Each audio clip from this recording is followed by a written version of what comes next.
Have you ever felt like something was watching you, even when you were alone? Maybe it was just your imagination, or maybe it wasn't.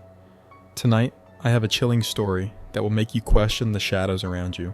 Before we start, let me ask you, where are you watching from? What time is it in your city? Let me know in the comments below. And if you think you're brave enough, keep watching till the end. Our story begins with a man named Daniel, a night shift security guard at an old, abandoned hotel on the outskirts of town. It had been shut down for years due to structural issues, but rumors told a different story. Whispers of missing people, guests vanishing from locked rooms, and strange voices echoing through the halls kept the place shrouded in fear. Daniel, however, didn't believe in ghosts. He took the job for easy money. Just sit in a chair, watch the cameras, and occasionally patrol the empty corridors. Simple, or so he thought. It was past midnight when Daniel first heard it. A faint whisper, like someone speaking just below his hearing range. He paused, looking around the security room. The screen showed nothing but static-ridden hallways, empty rooms, and the flickering lobby lights. Shrugging it off, he leaned back in his chair, probably just the wind seeping through the cracks of the old building. Then, the whisper came again, louder this time. "Come upstairs." Daniel froze.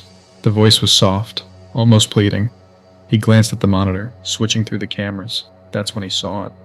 On the 12th floor, the floor that was supposed to be completely sealed off, a door stood slightly ajar. The room number, 1206. His stomach dropped. The 12th floor had been off limits for years. No one was supposed to be there. Taking a deep breath, Daniel grabbed his flashlight and headed for the stairwell. Each step creaked under his weight as he climbed higher, the air growing colder with every floor. By the time he reached the 12th, his breath came out in visible puffs. Room 1206 was at the very end of the hallway. The door was slightly open, swaying as if someone had just passed through. His fingers trembled as he reached out, pushing it wider. The room was empty, at least at first glance.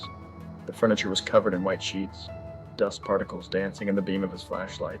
But then, he noticed something. The closet door. It was open just a crack, and from inside, a whisper seeped out. "I see you." Daniel staggered back, his heartbeat pounding in his ears. Suddenly the closet door swung open, revealing nothing but pitch darkness.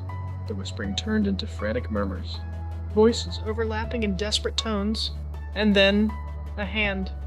A pale, skeletal hand shot out, its fingers impossibly long, reaching for him. Daniel bolted. He didn't stop running until he was back in the security room, slamming the door shut behind him. He locked it, breathing heavily. His mind raced. What the hell was that? He turned to the monitors, frantically switching to camera 12. The hallway outside room 1206 was empty, but the door, it was closed again. Daniel should have quit. Every part of him screamed to leave, but something about the voice, the way it called to him, made it impossible to walk away. The next night, he sat in the security room, staring at the monitors. Midnight came. The whispering started again. "Come back."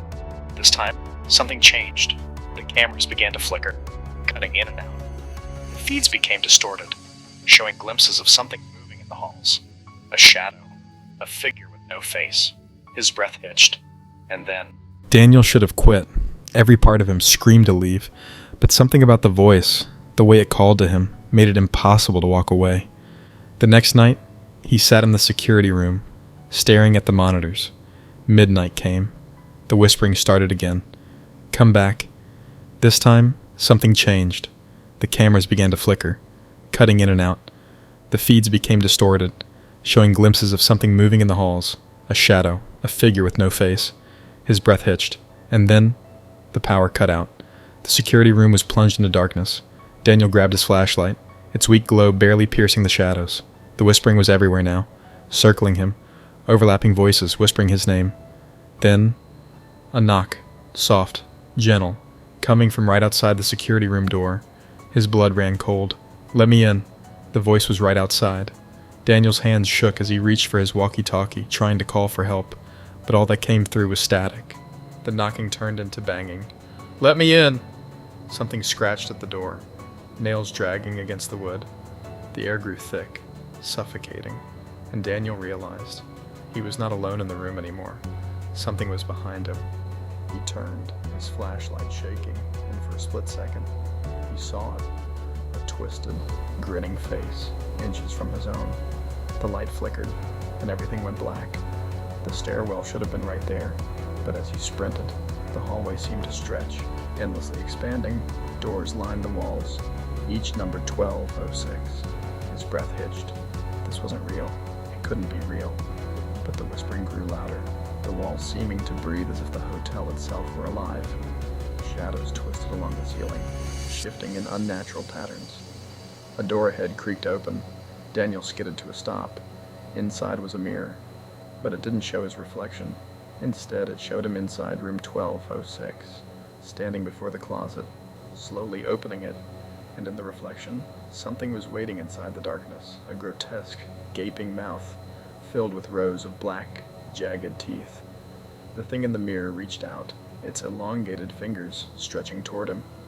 Daniel stumbled back, slamming the door shut. The hallway was shifting again, twisting and warping. The walls began to close in, the ceiling lowering as if trying to swallow him whole. He had to find the exit. Now. A sign up ahead flickered. Exit. His heart leapt as he sprinted toward it. The whispers turned into screams, the walls vibrating violently. The faceless figure was behind him, its presence looming over him like a suffocating shadow. He reached the door, yanked it open. Darkness. Nothing but a black void beyond the threshold. And then, a voice. Not a whisper, not a murmur, but his own. You never left, Daniel. A cold hand wrapped around his wrist. The world collapsed, and the last thing he saw was room 1206 swallowing him whole. The next morning, a new security guard arrived at the abandoned hotel. The monitors were working, the lights were on, but Daniel was gone. Only his chair remained, and from the 12th floor, a faint whisper echoed through the halls. Come upstairs. And that's the end of the story. Or is it? What do you think happened to Daniel? Let me know in the comments below. And if you enjoyed this terrifying tale, make sure to like and subscribe for more creepy stories. Sleep well, if you can.